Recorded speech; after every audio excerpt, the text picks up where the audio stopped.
gente vai começar com a matéria de meteorologia aeronáutica. Meteorologia. O que a gente precisa aprender aqui? O que a gente precisa saber nesse primeiro dia? A princípio, como a pressão funciona, como a densidade funciona na aviação, como a temperatura influencia, tá? E como a umidade vai influenciar no nosso voo. Quando eu falo desses 4 fatores que vão influenciar na aviação, o que eu preciso saber a princípio? Se é melhor voar em dias de pressão alta ou em dias de pressão baixa, se é melhor voar em dias de densidade alta ou densidade baixa, temperatura alta ou temperatura baixa, ou em dias de ar seco ou ar úmido. Esse primeiro entendimento de como que funciona isso daqui, na verdade, não vai influenciar apenas na matéria de meteorologia. Você tendo esse entendimento aqui, ele vai te ajudar em todas as outras matérias. Por quê? Como funcionaria a pressão na atmosfera? A pressão, ela vai fazer com que as moléculas fiquem cada vez mais agrupadas. Como nós estamos falando do voo, principalmente aqui nesse primeiro momento do curso de piloto privado, sobre regras de voo visual, trabalhando muito mais com o motor a pistão, nós precisamos entender que quanto mais as moléculas de oxigênio, um exemplo, estiverem agrupadas, maior vai ser a sustentação da sua aeronave. A sua aeronave tendo mais sustentação, mais seguro vai ser o seu voo, que é o foco de todo o nosso curso. Tanto que na meteorologia cai. Por que a gente precisa de estudar a meteorologia? Para aumentar o nível de segurança do nosso voo. Então é sempre assim que funciona. Se você pegar uma aeronave qualquer, vamos lá, imaginar ela aqui. Quanto mais moléculas de oxigênio, por exemplo, estiver aqui embaixo, no caso que vai ser da asa, mas aqui só para exemplificar, maior vai ser a sustentação dessa aeronave. E a pressão, ela funciona de que forma? De acordo que você vai se elevando na atmosfera,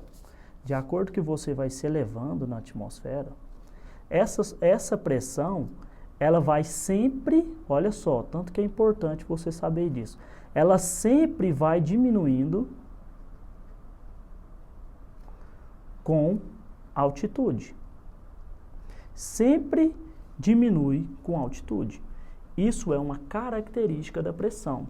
E ela diminui de que forma? Ela sempre diminui em uma razão de 1 hectopascal, que a gente usa muito o hectopascal, 1 hectopascal para cada 30 pés que eu me elevo na atmosfera. Isso é muito importante eu saber. Então eu te garanto, cara, se você subir, com certeza essas moléculas vão ficar o quê? Mais afastadas. Essas moléculas estando mais afastadas, ou seja, o ar ficando mais rarefeito, significa você não tem pressão suficiente para essas moléculas ficarem muito agrupadas, elas vão se afastando. Então, se essas moléculas vão se afastar, elas não vão estar muito agrupadas debaixo da sua asa, com isso a sustentação vai diminuindo. E isso não é bom para a aviação. Então, eu posso te garantir que é sempre bom voar em dias de pressão alta. Nós temos que voar em dias de pressão alta. E como a pressão sempre diminui com altitude na razão de 1 hectopascal, com certeza um voo mais baixo, analisando essa situação, você terá mais sustentação do que um voo muito alto. Se você pegar um avião aí a pistão, um avião sei lá, 100 HP, 150 HP, são essas aeronaves de pequena categoria, elas possuem o quê? Um teto absoluto, que é o máximo que a aeronave consegue subir aí, de 12 mil pés, 11 mil pés, não conseguindo subir muito alto. Até porque, na matéria de regulamento de tráfego aéreo, a gente vai ver que o máximo que a aeronave, sob regra de voo visual, pode subir é até 15 mil pés. E nem existe esse nível. O maior nível que nós temos é o nível 145, que é 14.500 pés. Até porque, acima disso, não tem como ter vida humana.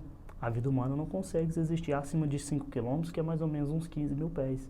Então, sob regra de voo visual, você não pode voar mais do que isso. Primeiro que não tem como ter vida humana, e as aeronaves, elas, para poder passar disso, teriam que ser o quê? Pressurizadas. E o que não é obrigatório para o voo visual. Então, sob regra de voo visual, a gente nunca vai passar de 14 mil pés. E aí, as aeronaves que vão voar praticamente só sobre regra de voo visual, não tem também o interesse de fazer um motor para passar disso, sendo que nunca vai poder passar nem legalmente. Mas assim, se você pegar essa aeronave de pequena categoria, cara, 9 mil pés, 8 mil pés, a aeronave já não vai estar conseguindo desempenhar uma razão de subida muito boa. Por quê?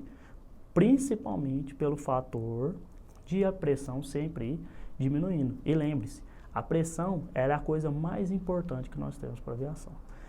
Quando a gente fala de pressão, nós podemos aqui já analisar junto com a pressão a densidade. O que é a densidade? A densidade, ela é o quê? Ela é a massa dividida pelo volume. Se aqui embaixo, vamos pôr aqui um exemplo, subir, sei lá, apenas 1000 pés. Se aqui embaixo você tem, tá vendo, a mesma massa, só que lá em cima ela está ocupando um maior volume. Se densidade é massa sobre volume, a densidade eu também posso concluir que sempre vai diminuir com altitude. Então, baseando o mesmo princípio da pressão, para voar é melhor dias de pressão alta, mas também é melhor que a densidade esteja mais alta. A densidade ela trabalha junto com a pressão. Lembrando que densidade é massa sobre volume. Se você tem uma mesma massa, só que ocupando um volume maior, a sua densidade vai diminuir. Então é melhor voar em dias de densidade alta, assim como pressão alta. Agora, analisando a temperatura é a única que você pode vir a dar um trava na sua cabeça. Por quê? Nós sempre estudamos, sempre aprendemos que quanto mais frio, a tendência das moléculas é ficarem o quê? Cada vez mais agrupadas. Se as moléculas ficam mais agrupadas, então eu posso dizer que o melhor para voar é em dias de ar mais frio. Por esse simples entendimento de que quanto mais frio, as moléculas vão tender a ficar mais agrupadas. Moléculas mais agrupadas, então você tem mais moléculas ali embaixo da asa da sua aeronave, ou da pá do helicóptero. Então ela vai ter mais o quê? Mais sustentação. Se ela tem mais sustentação em dias mais frios, melhor voar em dias mais frios. Só que olha só o que pega. Quanto mais você se eleva na atmosfera, geralmente, não é sempre, já vou explicar, a temperatura também geralmente decresce ou diminui com a altitude. Claro, lá em cima é mais frio do que aqui, com a altitude. Qual essa é a razão? Na nossa temperatura padrão, nós falamos que é em uma razão de 2 graus Celsius para cada 1000 pés, que é mais ou menos uns 300 metros. Depois a gente vai ter uma aula específica dessas conversões. Mas 2 graus Celsius, imagina, a cada 1000 pés que você sobe aqui, mais ou menos uns 300, 330 metros, você perde 2 graus Celsius. Só que, então, Rafael, então, o que você está falando? Então, você está falando que quanto mais eu subo, a tendência é de que fique mais frio. Se a tendência é de que fique mais frio, então quer dizer que lá em cima as moléculas vão ficar mais agrupadas, porque está mais frio. Sim, elas vão tender a ficar mais agrupadas. Imagine aqui, imagine que essa situação, numa situação horizontal, sei lá, aqui está 10 graus Celsius, e aqui nessa outra situação, tá vendo que não teve diferença de altitude? Aqui esteja 0 graus Celsius. Beleza. Se aqui tiver 0 graus Celsius, essas moléculas aqui sim vão ficar mais agrupadas. Então, se eu estiver numa mesma região, eu estou partindo do princípio que elas estão com a mesma pressão. Então, quanto mais frio, essas moléculas aqui vão ficar mais agrupadas. Só que olha só, é isso que eu preciso que você entenda, é a principal coisa que você tem que entender dessa aula aqui. Quanto mais você sobe, as moléculas, elas querem se agrupar. Só que, por que elas não vão se agrupar? Porque mesmo estando mais frio, elas não vão ter o quê? Pressão suficiente, ou seja, a força que faz com que elas se agrupem. Por isso que eu disse que quem manda na nossa atmosfera é a pressão e não a temperatura. Se não tiver diferença de pressão, se eu não falar em diferença de pressão, quanto mais frio, mais denso, molécula mais agrupada, mais sustentação, mais segurança para o meu voo. Só que quando eu tenho diferença de altitude, eu vou ter diferença de pressão.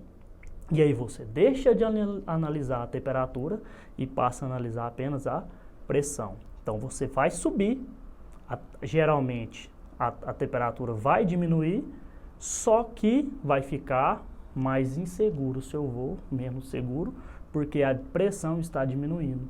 E as moléculas, elas tendem a se agrupar. Tender a se agrupar não quer dizer que elas vão conseguir. E nesse caso elas não vão, porque a pressão é a que manda na atmosfera. Agora voltando ao assunto. Melhor voar em dias mais frios, mas quem manda é a pressão mais alta. E eu disse aqui no começo que a temperatura geralmente diminui com altitude. Por que eu não posso falar que ela sempre diminui com altitude? Existem alguns fatores, como por exemplo, inversões térmicas, né? O próprio efeito estufa, que faz com que talvez a temperatura, ao invés de diminuir, ela aumenta. Algumas coisas assim acontecem, as próprias poluições das cidades, mas o principal fator, que é aquele que sempre vai acontecer, é porque existe uma camada atmosférica que nós chamamos de tropopausa. Nós vivemos na troposfera, mas existe uma camada que é chamada de tropopausa. E lá nessa camada atmosférica chamada tropopausa, a principal característica que existe nela lá é a isotermia. Ou seja, é uma característica dessa camada atmosférica. A temperatura não variar na vertical. É uma camada de 3 a 5 km que lá não vai variar na vertical. Lógico, nós vamos ter uma aula específica sobre camadas atmosféricas, mas se você algum dia quiser explicar para alguém que fala, não, me dê um exemplo concreto de que a temperatura nem sempre decresce com altitude. Você vai dizer o quê? Existe uma camada atmosférica chamada tropopausa, na qual ela é baseada, a característica dela principal é ser isotérmica, ou seja, não variar com altitude. Por isso eu não posso garantir que a temperatura ela sempre vai diminuir com altitude. Beleza? Agora, o último fator que nós temos que analisar aqui é quanto à umidade. O que é melhor para voar? Em dias de ar úmido ou em dias de ar seco? Eu já te garanto, já escrevo aqui de antemão, que é melhor voar em dias de ar seco. Esse é o que a pessoa geralmente tem mais dificuldade em entender.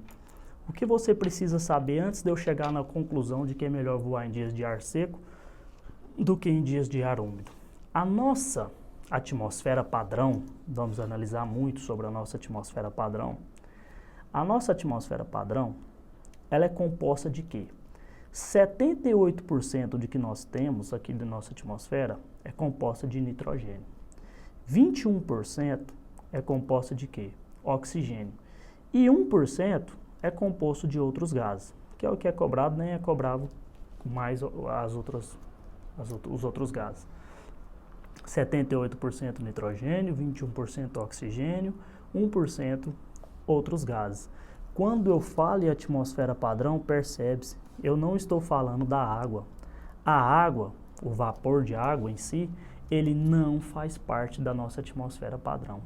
A nossa atmosfera, ela é considerada seca. 78% nitrogênio, 21% de oxigênio e 1% de outros gases. A água, mas eu sempre escuto falar que está tendo umidade relativa de tanto, todos os dias. É claro, Nós temos a água, mas ela não faz parte da nossa atmosfera. Perceba, o máximo de água que a nossa atmosfera pode ter vai ser o quê? 100% que você escuta na televisão lá, 100% de umidade relativa, significa dizer que existe 4% de água na atmosfera. Ah, Rafael, mas você falou que não tem água na atmosfera? Então é isso. Quando eu coloco água na atmosfera, significa que sai na mesma proporção nitrogênio ou oxigênio. Mas deixa aqui nessa outra janelinha aqui para a gente voltar a analisar isso aqui daqui a pouco. 100% de umidade relativa significa o quê? 4% de vapor d'água. Isso nós chamamos de ar saturado. Por quê? É o máximo que a nossa atmosfera consegue suportar de água. Se eu tenho aqui entre 1 e 4, assim, entre 1% e mais que 1 e menos que 4, por exemplo, por cento de vapor d'água, nós dizemos que o ar aqui naquele dia está úmido. E se eu tenho 0% de vapor de água, que vai ser o mesmo 0% de umidade relativa, nós consideramos isso ar seco. Ah, Rafael, então me fala então por que é melhor voar em dias que não tem nada de água do que é melhor voar em dias que está com muita água. Basicamente, o entendimento mais simples que existe é esse. Quando você analisa a densidade, você não analisa a densidade, não tem que ser alta, não é a massa sobre o volume. Imagine que nós estamos ocupando o mesmo volume. Só que se você pegar a massa do nitrogênio, isso não cai em prova, é só um entendimento. A massa do nitrogênio, que sempre está em N2, ela vai pesar 28. A massa do oxigênio vai pesar 32, que está sempre em O2. E a da água, ela vai pesar aqui 18.